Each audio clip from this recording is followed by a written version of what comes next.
Olá, fisioterapeutas! Olá, estudantes de fisioterapia! Como é que vocês estão? Espero que estejam muito bem e sejam bem-vindos a mais um episódio do Fisioverso, o podcast do multiverso da fisioterapia. Vocês já nos acompanham aqui há um bom tempo, então sabem que sempre recebemos grandes nomes da fisioterapia nacional. Hoje não vai ser diferente, temos uma convidada super especial que é aqui do nosso estado, uma amiga minha, uma amiga da Cibele. Eu tenho certeza que vocês vão adorar ouvir as histórias dela e já já vocês vão saber, na verdade, né, quem ela é. Quem está falando aqui é o João Ruaro, sou professor, sou fisioterapeuta, né, e professor da Unicentro, em Guarapuava, no Paraná. Também trabalho com educação financeira para profissionais da saúde, tenho uma página dedicada a esse tipo de conteúdo. Caso você tenha interesse nisso, só me procurar que você vai me achar facilmente no Instagram. Sejam muito bem-vindos a mais esse episódio. A Cibele vai dar as boas-vindas para vocês. Olá, pessoal, que alegria tê-los mais uma vez aqui conosco e, como sempre, num episódio super especial. A gente tem, como o João falou, é uma pessoa, né, muito, muito importante para nós e, assim, confesso que talvez uma das mentes mais brilhantes que eu conheço e de um coração, assim, invejável, né? Acho que junta muito coração e mente ali num nível super alto e eu tenho certeza que vocês vão adorar conhecê-la um pouquinho mais e conhecer a história, né, profissional e de vida dessa grande profissional. Aqui quem fala é a Cibele Quinaut, eu sou fisioterapeuta, especialista em fisioterapia neurofuncional, sou professora aqui da Universidade Estadual do Centro-Oeste do Paraná, em Guarapuava, junto com o João. Como ele falou, é óbvio, né, que a gente é fisioterapeuta, mas só para ficar claro, Vai né? que, né? Enfim, eu tenho a super honra de convidar ao palco do Fisioverso a doutora Suhaila Ismail. Mas antes da Suhaila entrar, roda a nossa vinheta.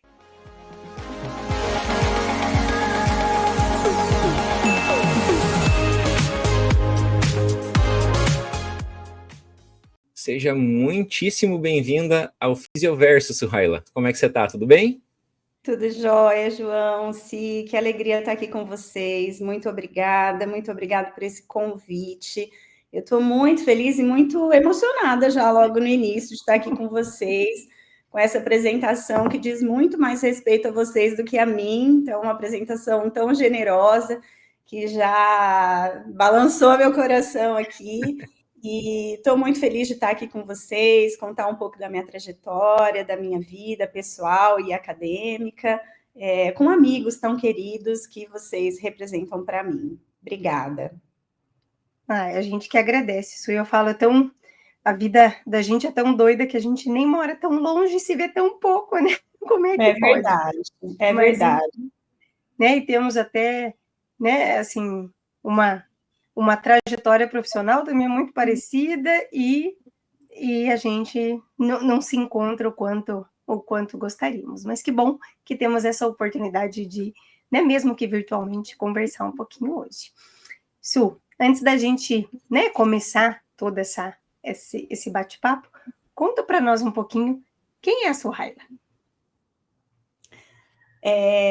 Com certeza. Eu sou fisioterapeuta, eu sou professora aqui da Universidade Estadual de Londrina, sou mãe, sou esposa, sou filha, sou amiga, e tudo isso junto é quem me faz meu jeito de ser, meu jeito de ensinar, meu jeito de pesquisar. Então, eu tenho um amor por essa terra enorme. Eu sou nascida no interior de São Paulo, numa cidade pequena, chamada Sertãozinho, e vim para Londrina estudar e nunca mais voltei. Então, essa terra, para mim, é praticamente a minha terra, porque vivi muito mais aqui já do que onde eu nasci, na verdade.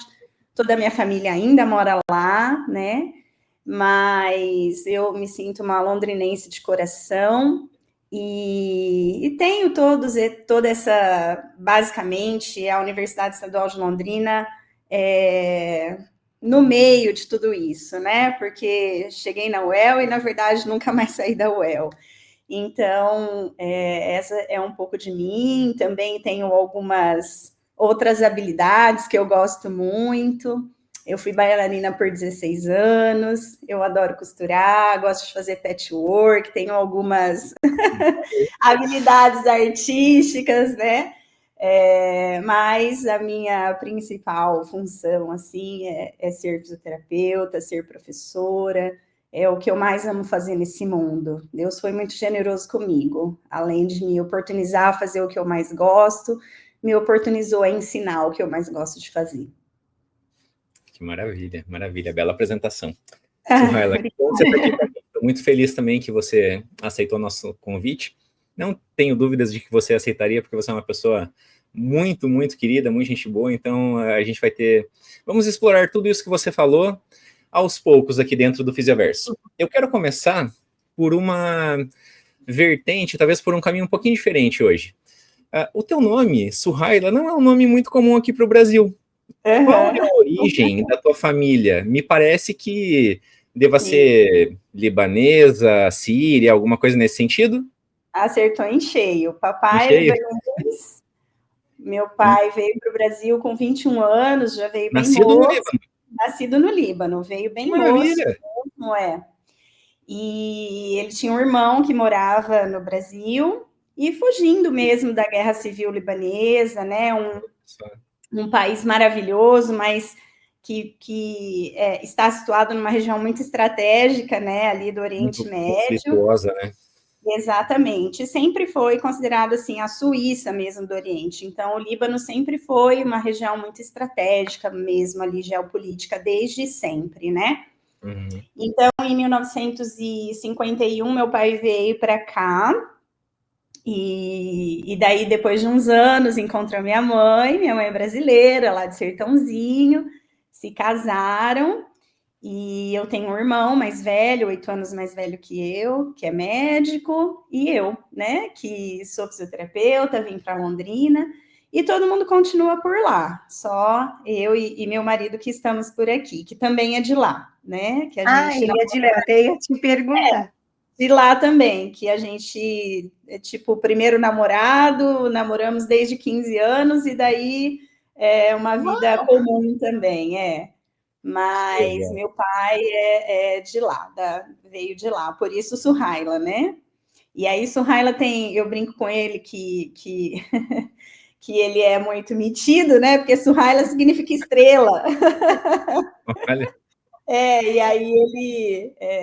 E aí esse nome, que eu gosto muito, na verdade, inicialmente é sempre difícil a pessoa entender e saber como escreve, porque o H em árabe sempre tem som de R, né? Uhum.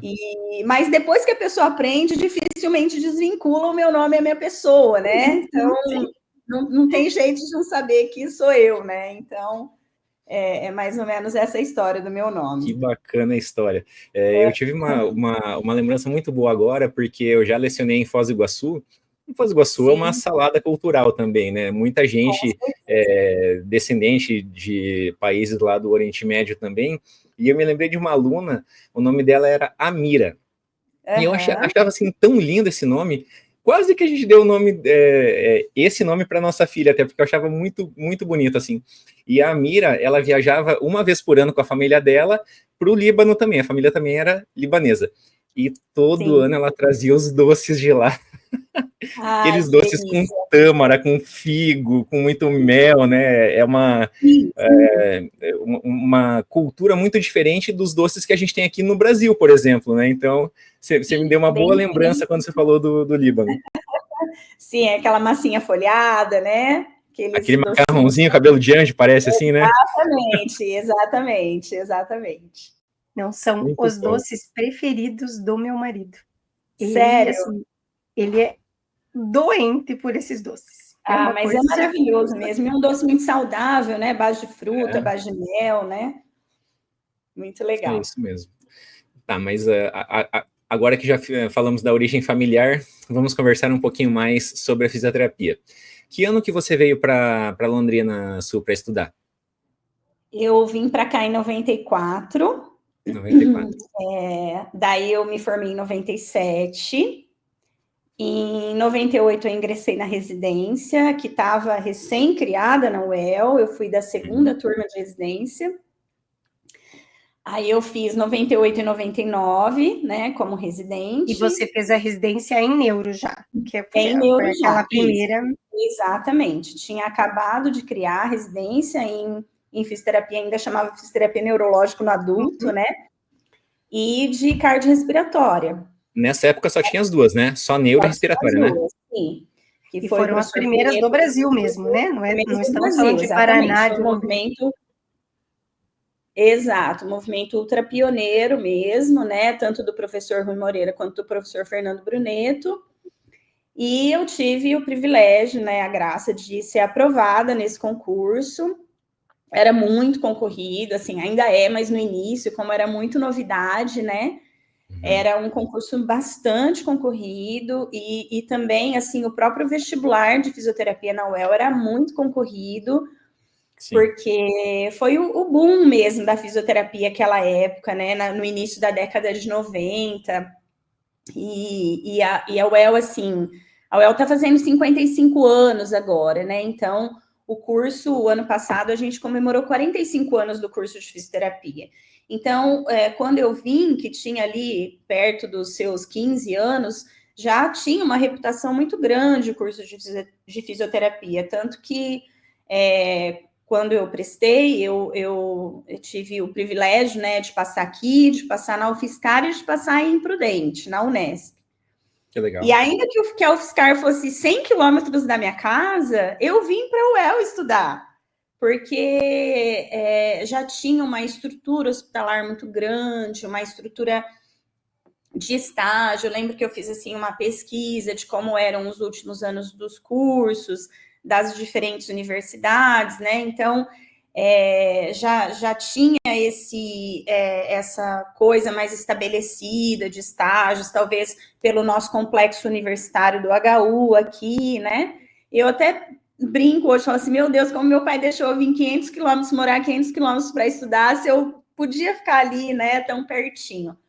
O teu, então, namorado, né, na época, que é o teu marido, sim, ele veio para estudar em Londrina também? Não. Veio para estudar em Londrina também. Nós dois somos formados aqui, exatamente. Em fisioterapia, aí, ele também? Sim. Né? Sim, isso. E aí, depois disso, então, eu fiz a residência. E na época até da nossa residência, o professor Rui, ele tinha feito o mestrado dele lá em Oswestry, na Inglaterra, uma parte do mestrado dele, e existia um convênio com a nossa residência, e eu tive a oportunidade, no final do meu segundo ano, de ficar lá um tempo também, fazendo um estágio, né? Existia um convênio entre a UEL e esse serviço, cujo serviço ele tinha realizado toda a parte da coleta de dados, que era um laboratório de órtese muito relevante lá da Inglaterra, né? E aí pude também ter essa experiência e tal. E no final da minha residência, que terminou praticamente ali em janeiro do ano de 2000, eu prestei o mestrado. Pode seguir? Manda bala, manda bala. Vai. Aí eu prestei o mestrado, porque eu sempre tive vontade de ser professora, né? E naquela época era muito difícil, né? Não existia mestrado em fisioterapia, era praticamente mestrados médicos ou em fisiologia, alguma coisa assim.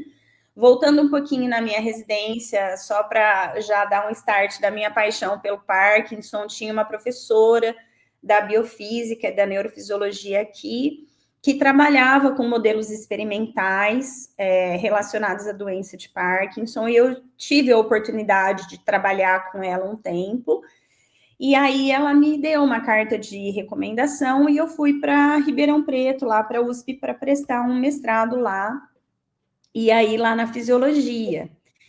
E aí eu fui, fiz todo o processo, né, tal, fui aprovada. E aí, nesse meio tempo, eu ia trabalhar com estudo experimental com gatos, eu sou muito apaixonada por animais, e aí aquilo estava meio ainda, né, Mas a nossa geração é uma geração que não desistia fácil das coisas, né? A gente não existia muito essa coisa de, ai, não tô gostando, eu vou mudar e tal. Aí eu lembro que eu estava iniciando lá o processo já e recebi um telefonema do professor Rui. Aí ele falou, Suhailinha, daquele jeito dele, né? Vai ter um processo seletivo aqui na UEL e eu quero que você venha prestar. Falei, nossa, professor, mas eu tô aqui no mestrado e tal. Aí ele falou assim, ó, eu não aceito um não seu. Se você passar, depois você pensa no que você faz. Se você quer assumir ou se você não quer assumir. Mas você venha prestar. E aí o Clécio já estava... Era um processo seletivo para ser professora colaboradora ou substituta? Isso, era tipo um PSS. Federais, tá. Não era um concurso público. Não era um concurso público ainda, né? Uhum. Daí o Clécio já estava aqui, já estava meio estabelecido aqui, né?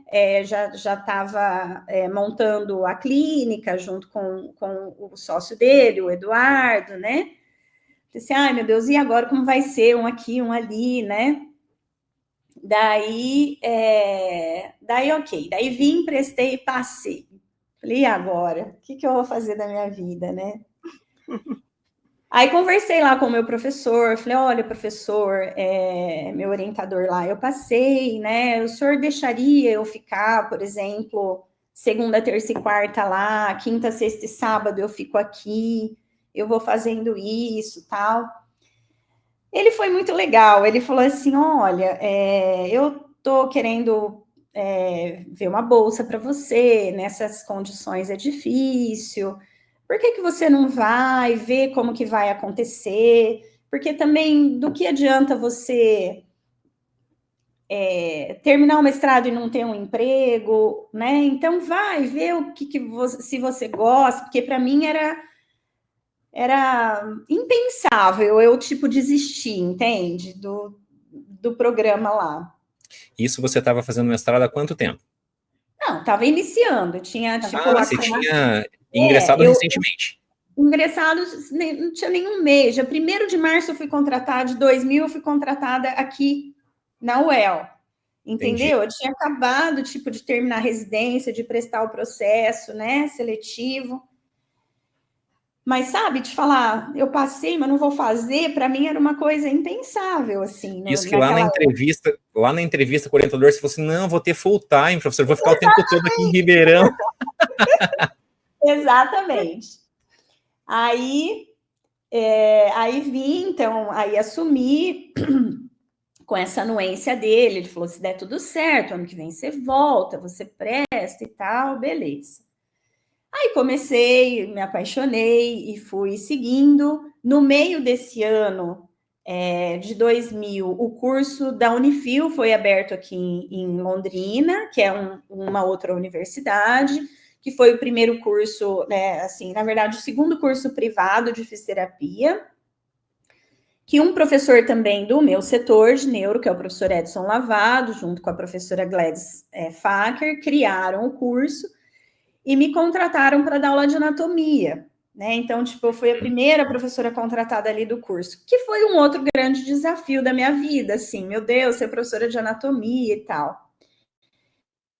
E então, assim, minha vida focou totalmente para cá, né? Para Londrina mesmo, para eu realmente criar raízes permanentes por aqui. Sim. Daí, depois disso, então, no outro ano, eu não tive coragem de voltar lá bater na porta do meu professor de novo, né? Aí eu fui para Botucatu, onde eu fiz, né, aí eu fui lá, aí eu fiz pela clínica médica, porque daí também eu acho que eu queria trabalhar com humano mesmo, né? Uhum. O mestrado e o doutorado da UFSCar estava recente, inaugurado ali, mas era muito difícil a logística, tinha que pegar 2 ônibus, era bem complexo, muito longe daqui. E aí eu fui um dia, falei, papai, você me acompanha, vamos lá, que eu vou fazer uma entrevista, mandei um e-mail para o meu orientador. Aí fui, que foi uma outra assim, uma outra grata surpresa da vida, esse meu orientador maravilhoso, o professor Campana, que foi meu orientador. Ele era professor emérito, ele já tinha se aposentado, e quando é convidado para retornar, então eu fui a última orientada dele, né, que ele tinha mais de 70 anos, e aí eu prestei o mestrado, foi um processo também muito difícil, né, porque era admitido pela clínica médica, naquela época tinha muita prova, eu lembro assim que eu estudei muito, tanto para um quanto para outro, né, e eu lembro assim que tinha 14 vagas, passaram 5 pessoas, né, e aí quando eu qualifiquei o meu mestrado, eu tive a sugestão da banca para fazer o upgrade, e aí eu defendi o doutorado direto, porque naquela época a gente trabalhou com um modelo matemático muito complexo ali na minha tese, e daí foi mais ou menos isso, e aí em 2003 saiu o meu concurso, e em 2003 daí eu passei como professora efetiva mesmo, e foi mais ou menos esse caminho. Aí vocês entendem quando eu falei da mente brilhante, né? Agora já estão me entendendo. É esforço, viu, Si? É muito mais esforço. Suhaila, que ano que você defendeu o doutorado? Foi em fevereiro de 2005. Foi de Ah, tá. fevereiro de 2001 a fevereiro de 2005. Quando você prestou o concurso, você não tinha concluído a pós-graduação ainda, então? Não tinha, não tinha. Olha, para você ver, isso é, de novo, impensado hoje, né? Mas Hoje naquela época quase não existia profissionais, sim. mestres e doutores, né? Então eu estava no meio do caminho. Eu estava já qualificada, mas não tinha defendido o título ainda. Entre diversos contratos, aí você está na UEL há 25 anos. Exatamente, Joãozinho. Esse Caramba. março agora eu fiz 25 anos como professora aqui. Você é um patrimônio da fisioterapia da UEL. Muito bom ver essa história, essa trajetória toda, né? A gente conhece alguns outros colegas também que acabaram, quando estava meio que no fim do mestrado ali, já foram convidados para o doutorado e já emendaram direto. É uma trajetória interessante também, nesse sentido, porque você agrega mais conhecimento, né? Você vai dando seguimento àquilo que você está fazendo, e aí você já pesquisou com Parkinson especificamente, ou era alguma coisa só relacionada? No doutorado, não, porque lá na clínica médica, e aí não existia orientador em neurologia especificamente. O meu orientador, ele trabalhava mais com a parte de metabolismo e nutrição. Como eu sempre atuei em hospital, como eu atuei em unidade de internação e unidade de terapia intensiva, ele tinha um projeto que ele trabalhava muito com predição, com modelos de predição, modelos matemáticos de predição, e aí eu trabalhei com modelos matemáticos de predição de peso do corpo, porque basicamente a gente ainda não tinha camas metabólicas, nada disso. Então, para cálculo de dieta, para cálculo de padrões ventilatórios, né, de ventilador mecânico, essas coisas, é tudo meio no olho, né? Ah, quanto será que ele pesa e tal. Então, a gente trabalhou com esses modelos matemáticos de predição do peso do corpo, quando você não pode pesar a pessoa. Né? Então, a gente tem as nossas fórmulas aí matemáticas, e aí foi realmente um modelo assim, matemático, estatístico bem complexo, que enveredou aí para um doutorado direto. Que legal. Suhaila, você falou que na época que ele te orientou, ele tinha na faixa de 70 anos, foi isso? Exatamente. Eu não vou lembrar exatamente quando foi que eu vi uma postagem sua, mas acho que foi recente até. Você voltou para lá e você teve contato de novo com ele? Teve alguma história assim ou eu estou enganado? Na verdade, a gente ficou muito íntimo, né? Porque o professor basicamente voltou para a pós-graduação, então ele tinha uma dedicação muito grande, e como eu saía de Londrina, quando eu tinha condições de ir de carro, eu saía de Londrina às 4 horas da manhã, ia dirigindo sozinha até Botucatu, chegava lá 8 horas da manhã, estudava o dia inteiro, voltava, então eu andava 800 quilômetros num dia só, né? e muitas das vezes, e quando eu ia de ônibus, eu pegava o ônibus meia-noite, chegava na rodoviária de Bauru 4 horas da manhã, e esperava até às 6h30 da manhã sozinha na rodoviária para pegar o ônibus para Botucatu, porque também não tinha ônibus direto. Chegava em Botucatu 8 horas, estudava e fazia a mesma coisa para voltar, né? Então, às vezes, ele me levava para casa dele para almoçar, então, assim, era uma relação muito respeitosa e de muito afeto, porque era um tempo que ele tinha praticamente só para ali, para os alunos dele da pós-graduação, para mim que fui a última orientada dele, né? Então, e praticamente todos os anos depois, eu tive um co-orientador maravilhoso também, que era o braço direito do professor Campana, que é o Dr. Sérgio Alberto Rupp de Paiva, que era bem mais jovem e que também, assim, o cara era um gênio, então trabalhava muito bem com estatística, aprendi muita coisa com ele. E então, assim, tive essa oportunidade também de vivenciar. Então, toda essa correria que é a nossa vida, ele já estava num outro ponto, entende? Sim, né? sim. Então, eu pude usufruir de toda essa sabedoria, e ele foi um dos professores que saíram de São Paulo para montar a Faculdade de Medicina de Botucatu, na Unesp. Então, tinha muita história, sabe? Também atrás daquela pessoa, daquela figura, daquele professor. E então, muitas vezes eu voltei para ser banca, né, de alunos do Dr. Sérgio, de outros alunos, muitas outras coisas que o professor me convidava para participar. Então, hoje ele já é falecido, né? Mas eu tive a oportunidade depois, em muitos momentos, em aniversários dele, essas coisas, de poder estar junto com ele. Uhum. O que eu posso ter visto, então, agora, talvez recordando melhor, talvez você tenha feito algum aniversário de defesa e você postou alguma foto mais antiga. Acho que foi uma coisa assim. Exatamente, que eu fiz 20 anos, né, de defesa, então agora em fevereiro, foi isso, Eu vi, eu lembro, eu falei assim, nossa, que memória boa que ela deve ter tido aqui. Eu fui acompanhando as fotos, assim, ele já era um senhorzinho mesmo, eu lembrei quando você falou ali. Você falando, Su, assim, me veio uma recordação, acho que eu já contei algumas vezes para o João. O meu orientador, eu fiz mestrado, doutorado com a mesma pessoa também, né? E ele, eu falo assim, ele foi um pai para mim. Então, assim, a gente tem uma relação muito próxima, né? Uma relação que vai muito além orientador-aluno. E a família, ele também, né? A gente fez muito nova também, né? Então, qualquer pessoa, né? Quando você tem 20 anos, qualquer um que tem 40 é velho, né? E ele era um pouco mais velho, tinha a idade dos meus pais, talvez. E como eu fui também para um lugar longe, eles me acolheram, ele e a esposa dele, como filha, assim, né? Então, vieram para o meu casamento quando a gente voltou, assim, né?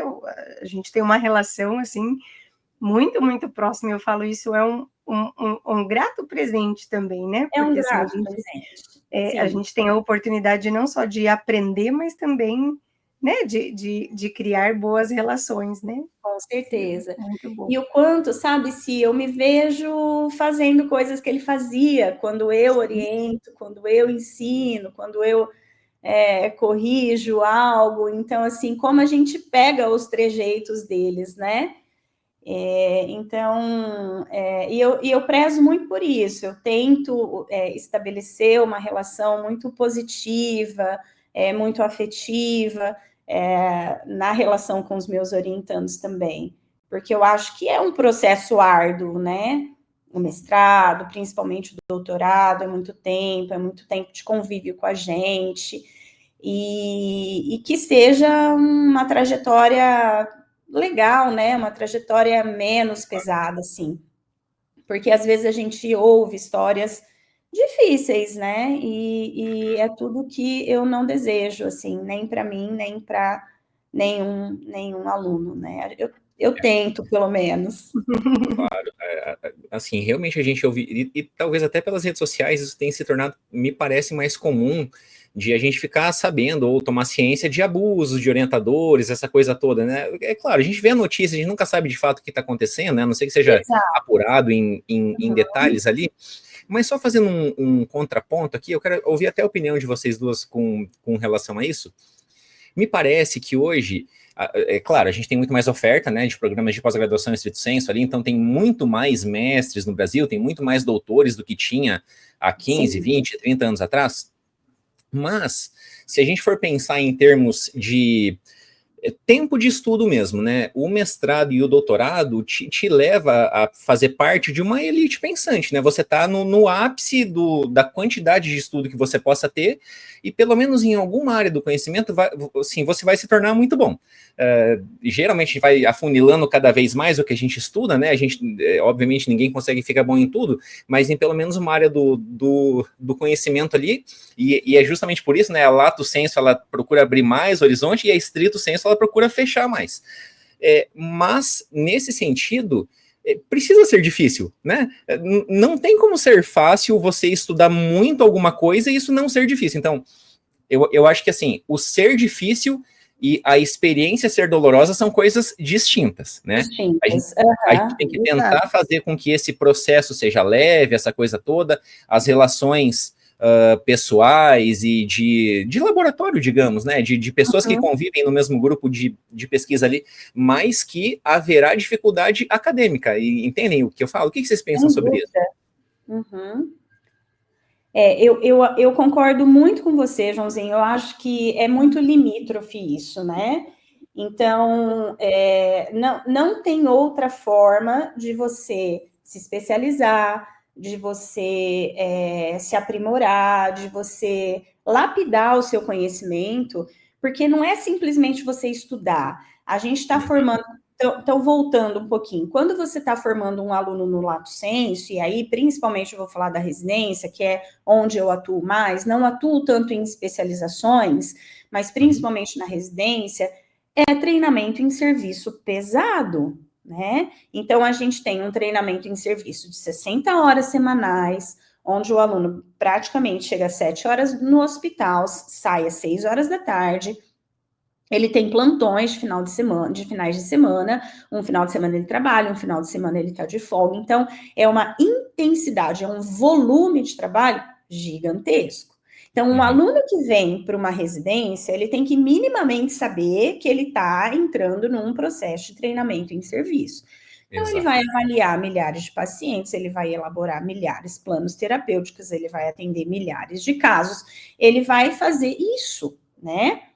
Na pós-graduação, quando a gente pensa no mestrado e no doutorado, existe uma pequena diferença ali. O mestrado, o aluno está se inserindo nesse mundo, então ele vai ser um profissional mais crítico, ele vai aprender a ler um artigo, ele vai aprender a escolher um bom lugar para ele buscar a referência dele, para ele se atualizar, para ele, né, buscar onde a ciência está apontando para ele caminhar.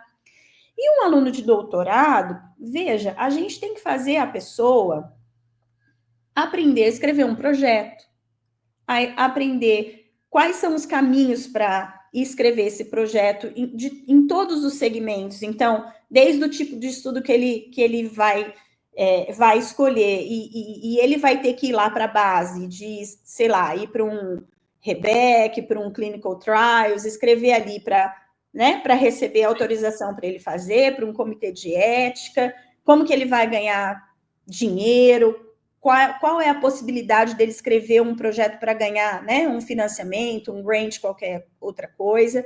Então, é um ser que vai pensar desde a elaboração de um projeto, de uma pesquisa, da importância, da relevância daquilo, até executar essa pesquisa, coletar dado, analisar os dados, sentar e falar, nossa, os meus dados estão falando isso, o que isso quer dizer? E postular as hipóteses. Então, é isso mesmo que você falou, é árduo, não é fácil, né? E sair pronto, né, Su, para ocupar um alto cargo, seja numa instituição Exato. pública, numa instituição privada, numa empresa, assim, Aham. assim, nós, enquanto instituição de ensino, a gente está fornecendo um doutor. Assim, quem Exato. contrata um doutor, ele tem uma esperança de que é uma pessoa super capacitada. Exatamente. E ele vai fazer a roda rodar. Ele que vai ensinar os futuros, né, alunos ou geração, ou não sei o quê. Então, é o cara que vai fazer a roda rodar. E às vezes a gente percebe que essas intempéries, essas dificuldades, né, porque o mundo deles é muito mais atrativo do que era o nosso. Qual era a nossa felicidade, gente, quando a gente estava na faculdade? Esperar o nosso professor subir, tirar as dúvidas, perguntar, né? Era aquela pessoa que aparecia ali no ambulatório, na enfermaria, você falava, meu Deus, o professor chegou, a professora Márcia chegou, o professor não sei quem chegou, deixa eu aproveitar tudo que eu puder. Hoje, eles têm muitas facilidades e às vezes eu sinto que o professor, ele deixou de ter aquele papel, assim, né? Porque hoje existem outras ferramentas às vezes de um acesso mais fácil, mas por outro lado mais superficial, onde há uma dificuldade no aprofundamento das razões da profissão existir, das razões daquilo que eu faço, das razões daquele planejamento terapêutico que eu escolho, né? Então, eu concordo com você que não tem jeito de ser um caminho fácil para quem quer chegar num ponto tão diferenciado da carreira, né? Mas só para complementar, João, e uma coisa que eu acho que difere é que, por mais que a gente estreite mesmo, né? Você não vai estudar os teus projetos de mestrado, doutorado, eles são mais específicos em um assunto. Mas, por outro lado, todo o contexto que envolve, ele né, o caminho te ensina como a Suahela falou, a saber criar hipóteses, a ser crítico. Então, embora a gente estude, né, mas você estudou só isso, né? A Suahela estudou um pontinho lá dentro do Parkinson. Não, isso não quer dizer que ela só sabe aquele pontinho do Parkinson, pelo contrário, porque toda a base dela de formação é de enxergar várias outras coisas, né? Então, eu acho que essa é um grande ponto do doutorado, e até por isso que ele não é fácil, porque a gente criar todo esse mundo que envolve o saber, o buscar o conhecimento, e quando a gente fala em buscar conhecimento, ele não tem fim. Ele não tem Porque quanto mais você aprende, mais questões você tem, né? Eu sempre brinco, se você achou que você sabe tudo, tem alguma coisa errada. Que não tem. Não tem. E é exatamente isso, assim, aí depois, veja, eu terminei meu doutorado em 2005, e em 2013 eu já me deu vontade de estudar de novo, né? Num congresso brasileiro de neurologia, eu fui lá, falei, doutor Henrique, eu tenho um sonho de fazer um pós-doc com o senhor, doutor Henrique Balalai, que eu admiro muito, que eu quero fazer um pós-doc e tal. Ele, mas eu tô com muito orientado, não sei o quê, mas me manda um e-mail, tal. E aí mandei, professor, olha, eu gostaria muito, tenho vontade de fazer esse projeto. Na outra semana ele falou, vem aqui, vem aqui em São Paulo. Então, assim, é isso, não tem fim, né? Daí depois fui fazer um fellow lá nos Estados Unidos com a professora Faye Horak. Então, é isso, não tem fim. Eu brinco com os alunos, eu falo exatamente isso. A ciência é a gente criar edifícios em cima de um pântano, porque o que é verdade hoje pode não ser amanhã. Quantas coisas que eu aprendi que não é mais assim que a gente faz, quantas coisas que hoje a gente ensina que pode ser que daqui 20 anos não seja, né, mais tão indicado. Então, é isso, é a ciência que vai acontecendo. E tanto é que nas dissertações, nas teses, sempre lá no final a gente põe as nossas limitações, as potencialidades de futuros estudos, porque é isso, a Cibele fez uma coisa que me deu um insight para fazer outra, tudo que ela falou que tinha problema no dela, eu vou tentar fazer sem os problemas que ela apontou, e alguém vai fazer sem os meus, e assim a gente vai avançando, né? Então, acho que essa é a beleza, e sempre penso nessa questão colaborativa, que eu acho que ainda a nossa profissão precisa melhorar, que a gente precisa, né, colaborar mais uns com os outros, da gente tentar trabalhar com redes colaborativas brasileiras, né, de uma forma muito mais intensa, porque são potencialidades, às vezes, que estão em locais que, se a gente se unisse, a gente, nossa, seria Iria muito... não só mais longe, mas pelo menos mais rápido, né?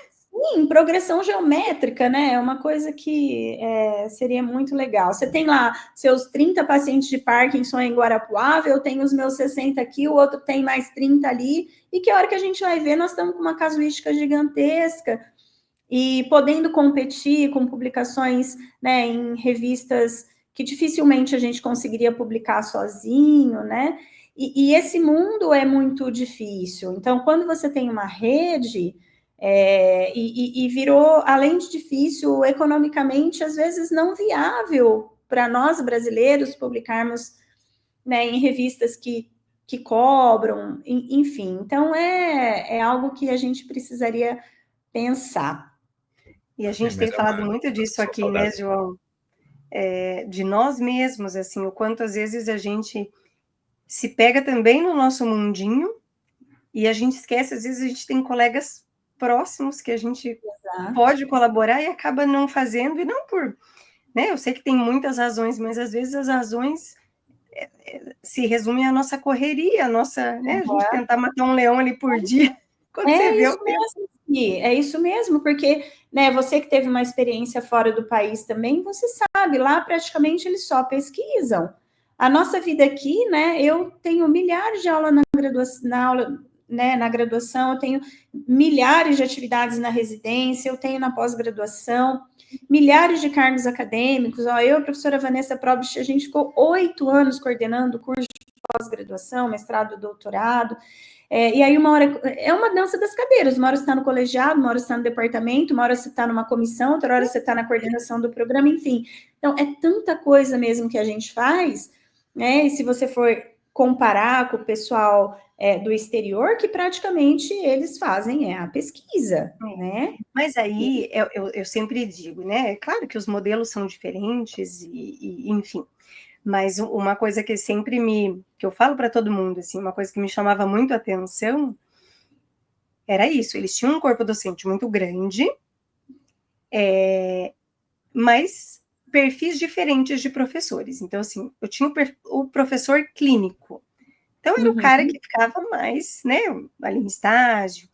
Eu tinha o perfil de professor pesquisador, que era, sim, uma pessoa que tinha uma carga horária de aula muito pequena, porque o papel dele dentro da instituição era produzir.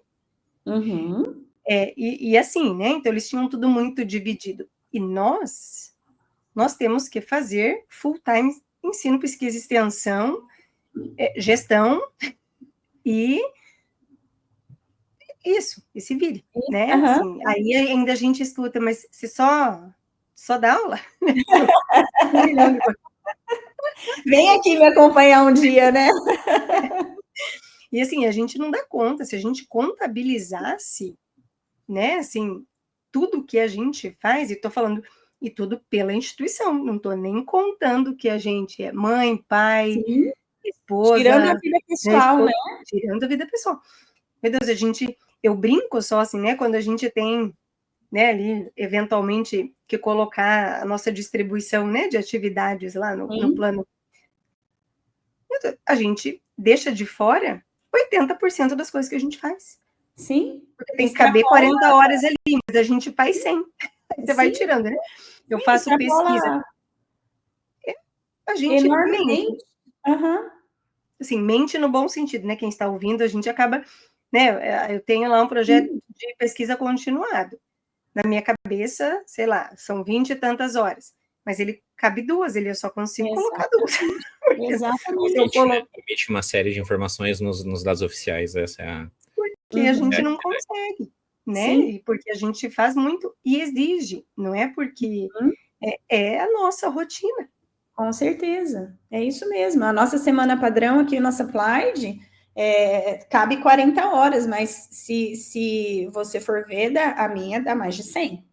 Né? Exato. Claro, algumas coisas você faz em concomitância, mas é muito mais do que você realmente consegue colocar ali. E isso vale daí para os alunos também, né? Porque assim, do mesmo jeito que a gente tem esse monte de coisa, aqui também é difícil um aluno viver só do mestrado, do doutorado. Sim. Então, até essa dedicação exclusiva, às vezes, é mais difícil. E eu falo, eu não acho que é impossível. Eu falo isso muito para os meus alunos. Eu acho que a gente não pode desistir por dificuldades, porque dificuldades, elas sempre vão existir, e em momentos distintos e de tamanhos diferentes, né? A vida é sempre uma surpresa. Mas eu tive o grande privilégio de fazer meu mestrado e doutorado enquanto eu não era casada, enquanto eu não tinha filhos, e enquanto eu não trabalhava. Sim. Então, isso, assim, eu considero um super privilégio. Mas se você não tem esta possibilidade, também não quer dizer que você não vai fazer. Com certeza, eu sou um exemplo vivo disso. Quando eu fui para o meu doutorado, eu tinha 3 empregos. Eu trabalhava na UEL, eu trabalhava na Unifil e eu trabalhava muito na clínica, eu atendia muito paciente. Então, eu não tinha bolsa, porque como eu tinha emprego, né? Como eu tinha a UEL, então nem oportunidade de ter bolsa eu tinha, e não compensava para mim, sair de tudo para ir só fazer isso, porque depois, quando eu volto, eu vou fazer o quê, né? E como eu era mais jovenzinha, mais novinha do setor, eu nem tinha coragem de pedir licença. Assim, como assim eu vim para ajudar o meu setor, eu vou pedir licença para eu me capacitar, né? Então, é isso mesmo. A gente, em alguns momentos da vida, a gente tem que ser valente. Eu já tinha o Iago, né? Meu filho já tinha nascido. Então, a gente tem que ter uma valentia, mas é isso, as experiências também, elas são muito pessoais. Às vezes eu tenho até medo de falar isso para os meus alunos, né? Quando vem com alguma coisa, alguma reclamação, olha, eu fiz assim, assim, assim. Eu nem falo muito, porque cada um tem a sua trajetória, a sua capacidade de resiliência e tal. Mas é isso que você está dizendo. Em alguns momentos, a vida dá uma arrochada na gente. Exato. E a gente tem que seguir firme. E principalmente em começo de carreira, queira ou não, a gente tem mais gás. A gente é mais novo, a gente está mais disposto ali a assumir, talvez trabalhar mais horas. E se você tiver oportunidade, né, você que está ouvindo, principalmente início de carreira, não deixe de abraçar todas, porque serão sempre portas abertas que você vai ter no futuro. Você vai montar sua rede de relacionamentos, você vai conhecer novas pessoas, vai ter sempre oportunidades que lá na frente elas podem ser úteis para você. Por mais que não seja fácil, né? Ninguém tá falando que é fácil, mas a gente tem 3 exemplos aqui de que no começo da carreira a gente trabalhou muito, não que hoje a gente trabalhe pouco, mas talvez a gente trabalhe um pouco menos, eu nem sei também, porque tanta coisa que a gente faz. Acho que trabalha com mais tranquilidade, são trabalhos diferentes. Talvez a gente trabalhe com mais maturidade também, a gente sabe distribuir melhor, né? Não sei se é esse o termo, mas talvez sim. Bom, vamos mudar um pouquinho o rumo da prosa, porque tem muita coisa para falar, e eu quero que o nosso público te conheça pelo lado, talvez acadêmico, que você seja mais famosa, Suhaila, que é sobre o Parkinson, né? E em que momento isso entrou na sua vida? Por que isso te despertou tanto interesse? Quais caminhos te levaram até estudar tanto essa disfunção? Conta um pouquinho aqui pra gente. Eu iniciei, assim, a minha iniciação foi lá na residência, como eu comentei com vocês, né, com a professora Silvia Ponzoni, onde eu tive a oportunidade de trabalhar um pouquinho com modelos experimentais, era algo bastante novo para a época. Ela trabalhava com estereotaxia, então a gente fazia lesões específicas nos núcleos da base, ele fazia lesão química, né? A gente fazia uma lesão por manganesa ali nos núcleos da base, para simular, né, na verdade, para causar modelos parkinsonianos nos animaizinhos, e depois trabalhava, fazia os exercicinhos para ver como que era, os modelos de plasticidade, era bem de fisiologia mesmo o estudo dela. Então, aquilo, assim, já me causou, assim, uma grande afeição pelo tema, estudei muito isso naquela época. A aula do meu concurso que eu sorteei foi doença de Parkinson. Então, já foi, assim, uma outra coisa que eu estudei muito para o concurso e tudo. Me lembro que peguei um paciente para tirar foto, para fazer as fotos, né, de terapia, para poder apresentar na minha aula, tudo. E aí, quando o TCC começou a ser obrigatório, né, para o curso de fisioterapia, para as mudanças curriculares, tudo isso, um dos primeiros TCCs que eu orientei na minha vida foi sobre Parkinson. E aí, começou ali mais ou menos em 2005, 2007, que eu comecei a trabalhar um pouco mais com isso nos trabalhos de conclusão de curso, quando basicamente eu terminei o meu doutorado. Uhum. Eu fiquei na Unifil de 2001 até 2011, de 2000 até 2011, fiquei lá 11 anos, e aí eu fui coordenadora do curso lá também por 6 anos. E quando eu tive, porque o meu concurso na UEL foi para 20 horas. Quando eu tive a oportunidade de expandir para 40 horas, que foi em 2011, eu pedi minha demissão de lá para poder pegar meu TID, para poder trabalhar um pouco mais o meu currículo para entrar no programa, que o professor Bruneto, né, antes de partir, ele tinha esse sonho de instituir o programa de mestrado aqui na UEL, e ele realmente conseguiu, e eu queria fazer parte daquele time também. Então, eu saí da Unifil para poder me dedicar um pouco mais a isso, né, porque você tem critérios de admissão, tem que ter várias publicações, e sozinho é muito difícil, porque na minha área aqui, praticamente só tem eu na neuro, né? A pneuma era mais forte, né? Que o grupo do professor Bruneto, do professor Pita, desse grupo, e então foi um caminho muito sofrido, assim, para eu conseguir chegar ali, né? E aí, Joãozinho, começou com esses pequenos TCCs, que foi dando fruto, até que em 2010 eu montei o meu ambulatório especializado de Parkinson, que eu tenho até hoje, né, que é um grande projeto hoje, com praticamente 500 atendimentos mês, onde eu tenho uma média de 60 pacientes que são atendidos 2 vezes na semana pela fisioterapia, e tem um grupo especializado, né, então é um ambulatório especializado, multiprofissional, onde a fisioterapia é o carro-chefe, mas eu agreguei ao projeto o curso de Ciências da Computação, onde a gente faz todo o treinamento cognitivo, onde a gente trabalha com letramento digital, para que eles saibam onde pesquisar, qual é um site seguro, como saber se aquela informação é verdadeira. Então, a gente trabalha com várias frentes. Então, todas as terças e quintas também, que um grupo está comigo fazendo a fisioterapia, o outro grupo está fazendo estimulação cognitiva, né, lá na computação mesmo, com o computador e tudo. A gente desenvolve todas essas atividades para trabalhar a memória, cognição, função executiva, tudo isso. Também temos um projeto para a criação de jogos de realidade virtual, realidade aumentada, específica, né, para a nossa população. Temos também o curso de nutrição, onde as avaliações e depois toda a orientação nutricional individual e no grupo. Então, não só o que comer, como preparar, mas também como olhar um rótulo no mercado, como escolher um bom alimento, a diferença entre alimento in natura, minimamente processado, ultraprocessado. Então, pensando mesmo nessa aquisição de conhecimento, nesse empoderamento mesmo de conhecimento para eles.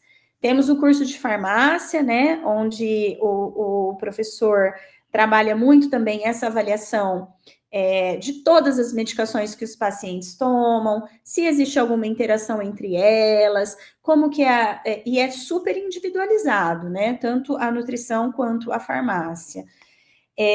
E o curso de Direito, que a professora trabalha muito temas específicos, como, por exemplo, o direito previdenciário, questões relacionadas à família, questões relacionadas a diretivas antecipadas de vontade, e temos o coral, como a gente não tem o curso de fono aqui na UEL, nós temos o coral, né, do GPFIM, onde a cada 15 dias a professora de música, coralista, trabalha com eles toda essa questão fonatória, de deglutição, e também o canto mesmo, né? Então, virou essa coisa enorme, né?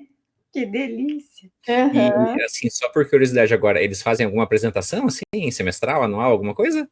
Sim, a gente sempre faz. Agora, inclusive, na festa junina, que foi dia 2 de julho agora, teve dança, né? Porque como eu tenho muito essa coisa da dança também, porque eu fiz balé há muitos anos, então eu gosto muito de trabalhar dança. E, claro, os exercícios terapêuticos mesmo. Cada dia eu trabalho um objetivo específico, onde eu dou uma terapia bem focada no equilíbrio, um dia na margem, um dia em coordenação, um dia em função executiva, enfim. Então, e eu sempre estou lá, né? Então, eu que dou as terapias, né? É a menina dos meus olhos, né? Eu sou muito apaixonada. Então, a minha atividade principal é unidade de internação, unidade de terapia intensiva, e ambulatorialmente o que eu faço é o ambulatório especializado em doença de Parkinson. Que interessante, Suhaila, porque... E aí, só um detalhezinho, né, só para completar da sua pergunta, por que eu fui para o Parkinson também? Porque, assim, a gente tinha o professor Rui, né, que gostava muito de lesão medular, né, gosta muito de lesão medular, a professora Márcia, que gostava muito, né, de AVC, e aí eu falei, preciso achar o meu nicho também, né, para não... para complementar, né, o nosso perfil aqui do setor. O professor Roger também gosta muito da parte de lesão medular, o Edson gostava muito de terapia intensiva, e aí eu fui mais para as neurodegenerativas, que também já tinha um lugar muito cativo no meu coração. Não, e que interessante para o paciente, né? Porque por mais que tenha talvez começado como um projeto meio que exclusivo da fisioterapia, hoje você poder instrumentalizar essa pessoa, né, com informações de ter mais autonomia no supermercado, saber a parte legal que a doença dela pode ter, de até benefício, ou de como ela deve se portar em ambientes, né? A análise da medicação que ela toma, ou assim, pelo jeito tomou um corpo aí que a UEL abraçou como um todo o projeto. Então, muito legal mesmo. E a gente precisa assim, socialmente importante, né? Sim, com certeza. E até, né, dar mérito às pessoas que estão lá, né? Professor Fábio Sakurai, da computação, professora Luciana Mendes, do direito, professor Camilo Guidoni, da farmácia, professora Clísia Carreira, da nutrição, professora Mariana Leon, da música, e todas as pessoas que me ajudam muito, né? Os meus orientados da pós-graduação, os meus alunos de IC, os alunos da graduação, os docentes efetivos e PSS do meu setor. Então, é uma equipe maravilhosa, assim, que faz tudo isso acontecer. Que maravilha, que maravilha. Muito bem. Agora eu quero que você conte para nós como foi a tua experiência fora do país, que você teve a oportunidade, né, de ter essa possibilidade também. O que você aprendeu fora, não só de fisioterapia e de ciência, né, mas também de cultura, o que você... o que chamou a tua atenção, o que você não curtiu? A minha primeira experiência lá na Inglaterra, eu acho que foi uma coisa muito importante, porque era muito difícil naquela época alguém ter oportunidade de sair, acho que também era muito caro, né? A gente, assim, foi um sofrimento mesmo conseguir ir, guardar dinheiro para ir. era Inglaterra, era Libra, era muito caro, tudo. Sempre foi caro, né? Coisas que não mudam, né? Sempre foi caro. E aí, assim, mesmo ficando no alojamento do hospital, tudo, né, era uma dificuldade. Mas foi uma experiência muito maravilhosa, e eu digo assim, especialmente relacionada à tecnologia, né? Porque eu vi coisas assim, eu lembro que quando eu vi uma cama que tinha um computadorzinho a bordo lá, que você regulava aonde que insuflava e desinsuflava para prevenir úlcera de pressão, né? Eu achei aquilo o máximo, né? Porque até hoje aqui, se a gente não mudar o paciente decúbito de 2 em 2 horas, né? A gente, então, mesmo que você tenha os colchões, né, viscoelásticos, tudo, mas assim, eu não me conformava com aquilo, né? Eu achava o máximo. Então, ali no setor de lesão medular, por exemplo, você podia tirar o paciente da unidade de internação dele e levar para a piscina. Tinha um elevador que colocava ele na piscina, sabe? Então, acho que uma das coisas que mais me impressionou naquela época, imagina, 99, era isso. E lá que foi desenvolvido para o Walker, o Swivel Walker, que foram as primeiras órteses para pacientes paraplégicos e tetraplégicos caminharem, né? Então, tinha um laboratório de órtese lá maravilhoso, tinha uma equipe, assim, de engenheiro, de médico, muito, assim, muito preparada mesmo, e muito recurso, muito dinheiro, que foi algo, assim, que realmente me impressionou. Do ponto de vista profissional, eu vim muito feliz, porque a gente é muito bom. Eu tô falando isso com muita humildade, mas com muita humildade mesmo. Eu vim muito feliz embora, porque eu me lembro assim, no primeiro lugar que eu fui, né, a fisioterapeuta olhou para mim e falou assim: "Você sabe fazer uma, tipo assim, uma mobilização de tornozelo para bombeamento de panturrilha?" Falei: "Meu Deus, será que ela tá brincando comigo?" Mas acho que não, porque eles são muito sérios. Como assim? Não sei, né? Então, era muito diferente a assistência. Era muito mesmo diferente. Eu lembro quando eu fiquei ali, porque a gente passava por todos os setores, né? Na área de pediatria, por exemplo, toda essa coisa da neuropediatria, da mobilização, né? Das facilitações, das coisas, da aquisição do movimento. Era tudo em grupo, a fisioterapeuta meio ficava assim em pé, meio falando para as criancinhas o que tinha que fazer. Então, você tinha um PCM, um PC diplégico, um PC quadri, tudo junto, e ela falava, segura a perninha, estica a perninha. Eu falava, meu Deus, não acredito, né? Então, assim, eu vim muito feliz por esse lado, né? Então, essa foi mais uma experiência profissional mesmo, assim, enquanto fisioterapeuta e tal. E minha segunda experiência foi mais na pesquisa mesmo, né? Quando eu fui lá para Portland, e daí já foi uma experiência muito diferente, né? Foi para algo bem específico. E na época, né, assim, não sei se você lembra daquele programa chamado Train the Trainer, né? Então, eu fui convidada como uma das 10 profissionais no mundo, escolhidas lá naquele momento, para ir fazer esse treinamento. E daí tive a oportunidade de estar com a professora Fei, de acompanhar as pesquisas dela, né? De fazer algumas coisas em conjunto. Já uma aluna minha de doutorado foi para um sanduíche lá depois. Então, foi mais assim para estabelecer algumas parcerias e ter a oportunidade de receber esse treinamento mesmo, que eu fiquei lá, né? Então, Você ficou quanto tempo? Eu fiquei praticamente 2 meses dessa vez, né? Eu nunca, assim, fui fazer um doutorado pleno e nem sanduíche, nada disso, né? porque daí eu sempre tive o trabalho, o meu filho, o meu marido trabalhou muitos anos na Seleção Brasileira de Vôlei, então ele viajava muito, então eu ficava também muito sozinha, né? Como minha família também não é daqui, então sempre foi algo mais por aqui que eu precisei organizar minha vida para fazer. Eu até ia te perguntar se você foi sozinha ou se levou o marido e o filho. Fui sozinha, sim. Fui sozinha. A minha família sempre me ajudou muito, meus pais sempre me ajudaram muito. Nesse sentido, assim, de vir, né? De me dar uma rede de apoio, assim, nesse sentido, Muito bacana, muito bacana. Agora a gente quer saber sobre a sua vida de bailarina. Conta como foi essa história aí, porque você chegou a ser bailarina profissional, de fato, e teve todo esse... Não, profissional não. Sim, não sei como é o curso de formação, tá? Se tem algum... faz um teste, é bailarina profissional, não faz? Não sei como funciona, então conta aí para o pessoal.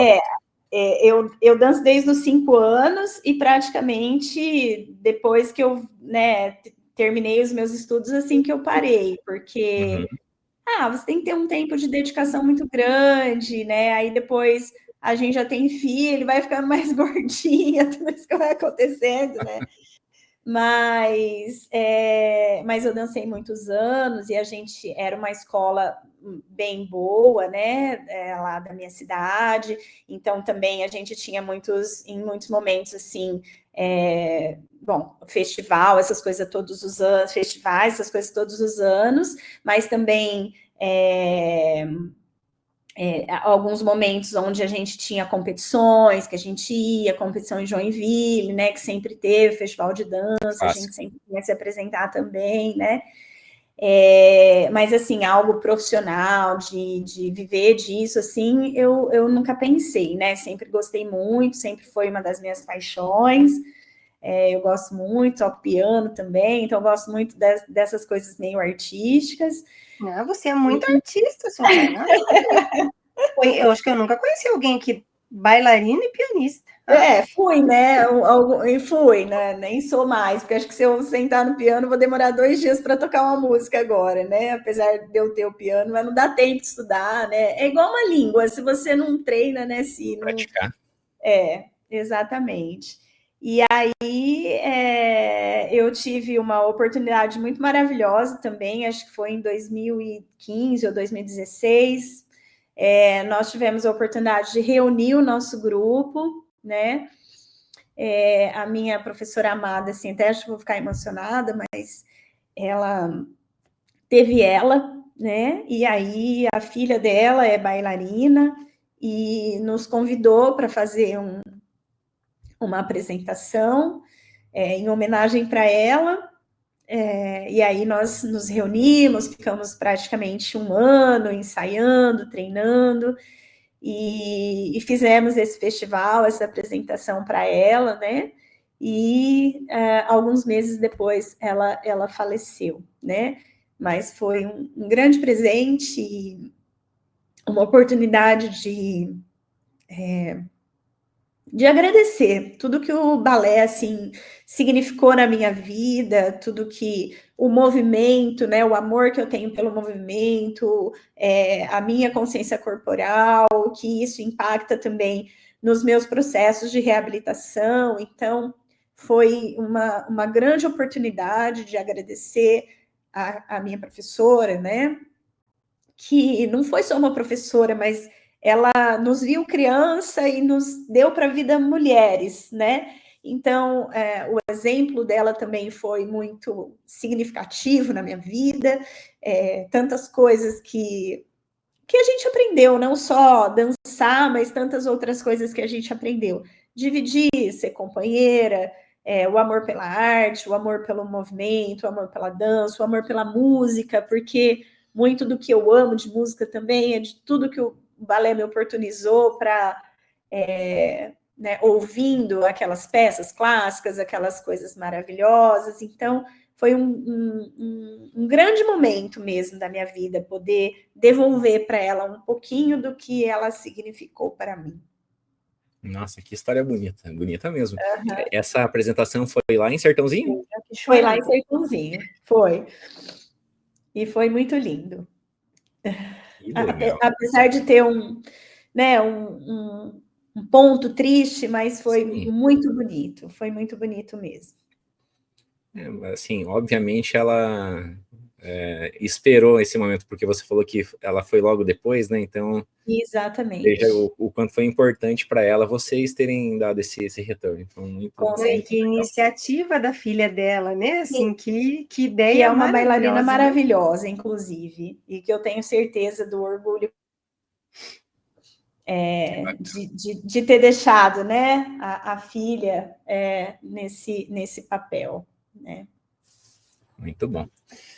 Su, e agora, quais são os planos para o futuro? Depois de tudo isso aconteceu, já tanta história passou, tanta água debaixo dessa ponte aí, o que tem para acontecer ainda? Você planeja mudar alguma coisa? Vai meio que manter o que você tem feito, que não é pouca coisa, né? Uhum. Mas às vezes tem algum plano novo que a gente não conhece aí. O que você planeja para o futuro? Olha, Joãozinho, eu acho que eu amo demais o que eu faço, então eu acho que eu não me vejo muito fazendo nada de diferente, assim, né? Eu gosto demais de estar no cenário de prática, eu gosto demais de estar com o meu aluno, de atender o paciente, de ensinar, de mostrar a paixão que eu tenho por esse meu grupo. Então, assim, eu não me visualizo em algo assim, um projeto completamente novo, mas e sim coisas novas sendo aplicadas para esse grupo de pessoas, né? Para essas atividades que eu desenvolvo aqui. Do ponto de vista administrativo, eu acho que muitas coisas também eu já contribuí, né, para a universidade. Mas claro que sempre uma coisa ou outra talvez surja, e a gente está sempre aberto, né, para isso. Penso que tem contribuído também na formação de recursos humanos, né, de fisioterapeutas, especialistas na minha área, de mestres e doutores, que já são inúmeros aí. Então, eu imagino que até eu me aposentar, eu fui outro dia fazer minha contagem de aposentadoria, acho que não falta muito tempo, e aí acho que até lá vai ser algo mais ou menos nesse sentido, e acho que, como assim comentou, me preparar para a minha aposentadoria, né? Porque eu acho que não vai ser fácil, não. Eu parar de fazer tudo isso que eu gosto tanto, né? Ô, Su, deixa eu perguntar até, né? Continuando essa pergunta do futuro. O João perguntou isso antes, eu ia perguntar do teu filho. Ele é fisioterapeuta? Não, né? Não, meu filho não. Meu filho é veterinário e formado aqui pela UEL também. Ele fez residência na Unesp, meu menino é radiologista, e por uma alegria do destino, ele também está como professor da UEL. Então, a UEL praticamente deu tudo que a gente tem nessa vida, tudo que eu tenho nessa vida foi a UEL que me deu. Ai, que delícia. Minha irmã é veterinária, formada aí na UEL. Ai, que legal! Que ano? Ela é mais velha que eu, né? Então, nem vou falar, mentira. Não, mas achei que fosse meio na época do Iago, assim, não. Não. Tá. Eu acho que a Fabiana se formou. Ela é 3 anos mais velha que eu. Eu terminei a graduação em 2001, então ela formou ali por 97, 98. Ela deve ser contemporânea a mim, então. Ela vai muito aí para a UEL, porque minha irmã, como morou aí, o marido dela é de Londrina, mas hoje eles moram no Mato Grosso do Sul. Ela é professora da Universidade Estadual lá. Que legal, que legal. Mas ela tem um monte de parceiro de pesquisa dela daí da UEL. Ela que legal. Que área que ela atua, Si? Na reprodução de sim. grandes animais. Legal. Ele trabalha mais com pequenos. E minha irmã é super pequenininha, ela trabalha lá com aquelas vacas bem grandonas.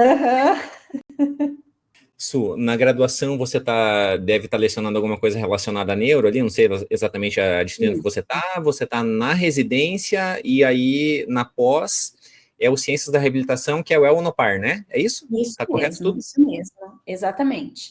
O carro-chefe é a fisioterapia neurofuncional, tem outras disciplinas que a gente ministra, mas o meu setor é praticamente esse. Daí nós temos os estágios, né? Porque aqui os nossos estágios, eles são dentro das especialidades. Então, a gente tem o estágio em fisioterapia neurofuncional, que a gente tem o ambulatório de neurogeral, as unidades de internação e o ambulatório de Parkinson, né? Tá. E na residência, eu sou coordenadora já há bastante tempo, né? Desde que o professor Rui se aposentou e alguns anos antes também. E no programa de Ciências da Reabilitação, eu sou orientadora e, como eu comentei com vocês, a gente ficou 8 anos na coordenação também. Perfeito. Quem quiser te encontrar, quem ficou, né, com interesse em todas essas coisas que você desenvolve, quer te conhecer um pouquinho mais, saber os projetos que você desenvolve, onde que te acha? Pode me mandar um e-mail no surraila@uel.br, que eu vou responder com muito carinho. Pode ligar, entrar em contato pela universidade, pode mandar um e-mail, que eu passo o telefone, a gente conversa. O caminho é bem tranquilo. Maravilha. Se quem quiser te encontrar, qual o caminho? Eu acho que hoje o mais fácil é pelo Instagram, que os nossos, né, o da Surraila, até não vou aproveitar que vou falar, é @Surraila Smile, tudo junto, e o meu é @Cibele Melo Quinaut. E como eu sempre digo, pode mandar mensagem, né? Vou super responder, às vezes demora um pouquinho, mas eu tardo, mas não falho. E você, João? Ok. Só reforçando, pessoal, para quem está só no áudio, né? Às vezes não está vendo o vídeo aqui. Surraila é S-U-H, tá? Surraila com H. Surraila Smile, @Surraila Smile. Muito bem. Quem quiser me encontrar, pessoal, @investidor doutor. Como falei lá no começo do episódio, tento trabalhar um pouquinho de conteúdos que são um pouquinho diferentes, né? Da fisioterapia. Isso não quer dizer que sejam menos importantes, porque cuidar da nossa saúde financeira é fundamental e vai ser fundamental para os nossos planos futuros. Sempre que a gente tiver algum objetivo futuro, algum objetivo de curto, médio, longo prazo, geralmente esses nossos objetivos envolvem grana, envolvem dinheiro e também envolvem, então, planejamento. Se você quiser aprender a investir tanto no Brasil quanto fora do Brasil, que é importante a gente saber também investir em moeda forte, né, no exterior, me segue lá que você vai ver várias dicas e conteúdos relacionados a isso. Surraila, muitíssimo obrigado pela sua presença no Fisioverso. Foi um papo que eu já sabia que ia ser assim, né? Foi maravilhoso, foi muito agradável. O tempo voa quando a gente está com gente que a gente gosta e que a conversa flui naturalmente. Então, eu tenho certeza que a nossa audiência adorou esse bate-papo aqui. É um dos episódios que vai ficar entre os mais queridos aqui do Fisioverso. Muito obrigado pela tua generosidade de estar aqui conosco. Eu que agradeço muito, muito mesmo. Obrigada pelo convite. Meu coração está muito feliz mesmo de passar esse tempo com vocês, da gente conhecer, né, a história um do outro. Então, muito obrigada por, em algum momento, vocês julgarem e pensarem no meu nome para estar aqui nesse programa. Parabéns por essa iniciativa, muito louvável, de falar um pouco sobre como as pessoas chegaram até onde chegaram, né? Então, muito obrigada mesmo pela generosidade, pelo carinho, pelo afeto com que vocês me trataram aqui e que a gente possa estabelecer algumas parcerias mais profícuas, né? Somos universidades irmãs, tão pertinho, gostamos tanto uns dos outros. Então, de verdade, muito, muito obrigado por essa oportunidade que vocês me deram. E parabéns por esse programa, por essa iniciativa. Espero que vocês tenham muito, muito sucesso. Obrigada. Obrigada, Su. Foi um prazer. Assim, foi, como você falou, tá com o coração quentinho, a gente também, né? De poder matar um pouquinho a saudade, né? No meio dessa correria que é a nossa vida. E eu tenho certeza que, mais uma vez, assim, o programa, ele cumpriu, né, o seu papel. Né? Quando a gente montou o projeto, era essa a nossa ideia mesmo, né? De poder mostrar para todo mundo como a fisioterapia é uma profissão linda, né? A melhor de todas. Uma profissão com muitas possibilidades, né? A gente fala muito aqui do multiverso da fisioterapia, e eu tenho certeza que essa nossa conversa de hoje, assim, vai inspirar muita gente que está ouvindo, e não só pessoas lá que estão começando, mas né? Acho que ouvir tudo que você tem feito, né? Toda essa tua dedicação por tudo que você faz meu Deus, para lá de inspirador para qualquer um de nós. Obrigada. Obrigada eu, gente. Muito obrigada mesmo. Uma alegria. Vamos para a nossa saudação final? Vamos lá. 3, 2, 1. Um abraço, pessoal, e até o próximo episódio. Tchau, gente. Tchau, tchau.